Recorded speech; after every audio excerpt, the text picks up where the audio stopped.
I know it can be difficult to establish a daily Bible reading routine. It took me a long time to figure out what worked for me. We need to seek God for our daily bread every morning, but we can stop browbeating ourselves about how to do that. In fact, let's look a little closer at the way we actually digest bread. We want to take in the word little by little. In the past, the enemy tricked me into neglecting daily bread many times. When I was younger, I would place very high expectations on myself to read the Bible in a certain way, specifically from cover to cover in 1 year. With that in mind, I would determine to read the Bible every morning, and if I didn't, I would offer myself absolutely no grace. I would prescribe a format for myself, a protocol for practicing the spiritual discipline of reading the Word. Every January 1st, I would begin again, opening my 1-year Bible with an inner vow that I would stick to the schedule or else.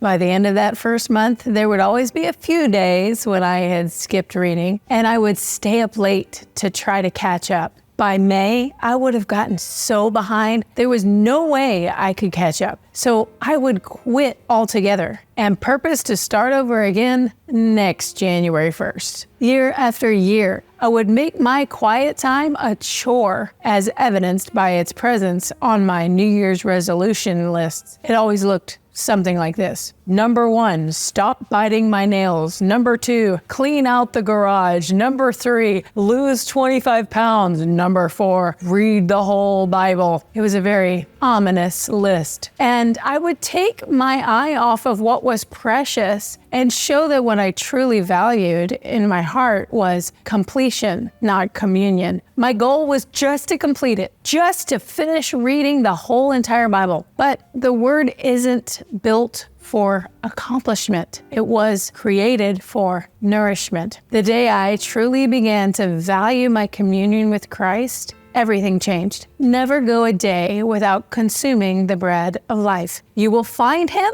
in the Bible, not in a Christian Life article or a devotional book, although those things are helpful. You must read the Bible every day. If you could sit down and read 5 chapters, well, great. But if you only have time to read 1 chapter, that's fine too. And even if you only have time to read 1 paragraph or sentence, then don't miss your chance to read 1 paragraph or sentence. Sit down and savor it. This is your daily sustenance. In the book of Exodus, we read that the Israelites gathered God's provision of daily bread. It was called manna. He put it out onto their lawns every morning. And like Goldilocks, they always had the exact amount that they needed. In fact, it says, those who gathered much did not have too much, and those who gathered little did not have too little. This manna model tells us that whether you gather a little or gather a lot of your daily bread, you will have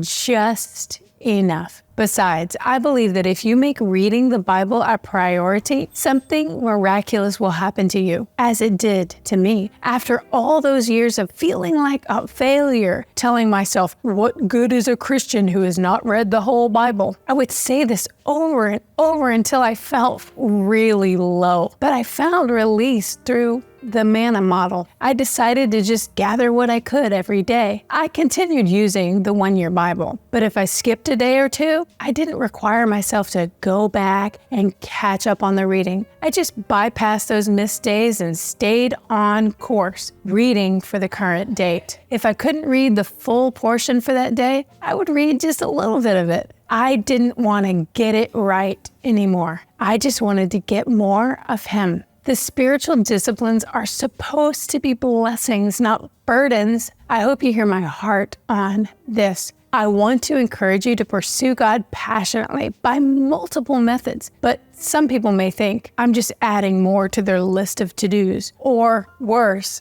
to their list of not dones. Please don't hear me asking you to do something you can't do. So, If you want to read the Bible daily, to commune with Jesus, then I have 3 suggestions for Bibles that have been really helpful to me over the years. The first option is the Change Your Life Daily Bible by Becky Tirabassi. I chose this Bible in the New Living Translation because it's so readable for a daily reading Bible. Now, you're going to want to choose a different translation for a study Bible or a Bible to bring with you to church, but the NLT is always my first choice for daily reading. The Change Your Life Daily Bible is organized with a chapter or 2 from the Old Testament, a chapter or 2 from the New Testament, and 1 from Psalms, and then a verse or 2 from Proverbs. You get a whole collection across the span of the Bible every day. But you begin the year in Genesis and Matthew, and you end the year in Malachi and Revelation. So in 365 days, you get the whole thing. Please note that this is only a daily reading Bible in separate chunks by the date. So you would not easily be able to locate a specific scripture that you're looking for, and you won't want to bring this Bible to a group study or to church. I've read through this Bible at least 5 times, and every time I do, I love it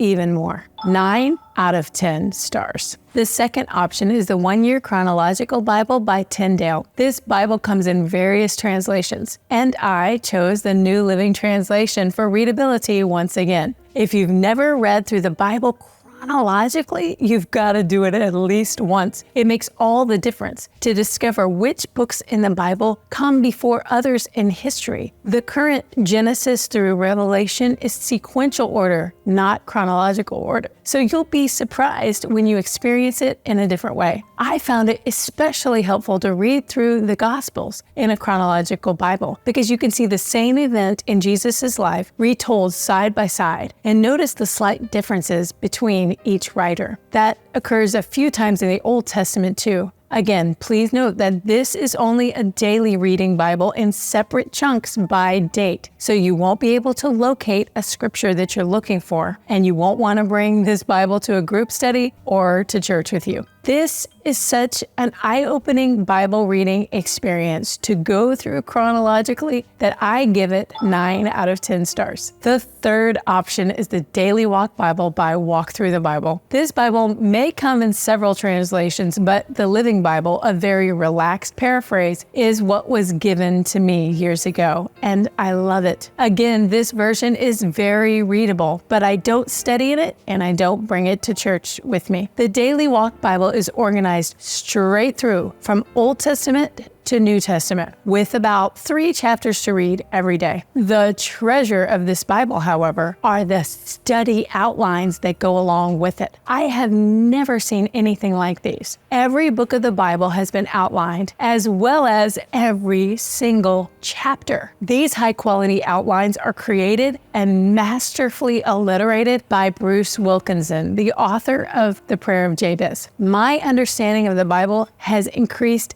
exponentially just because of his diligence in designing these incredible outlines. It really helps me to absorb what I'm reading when I can see an overview and an outline before I begin. So for that reason, the Daily Walk Bible gets 10 out of 10 stars. Working with a well-done daily Bible can make all the difference when it comes to actually reading scripture. So don't give yourself such a hard time. You may not have had the right tools until now. And these are my recommendations. So if you have already read through the entire Bible, or if you just want to, how about you share your thoughts about the experience of reading the Bible in the comments below? And then like or share this video and make sure you subscribe.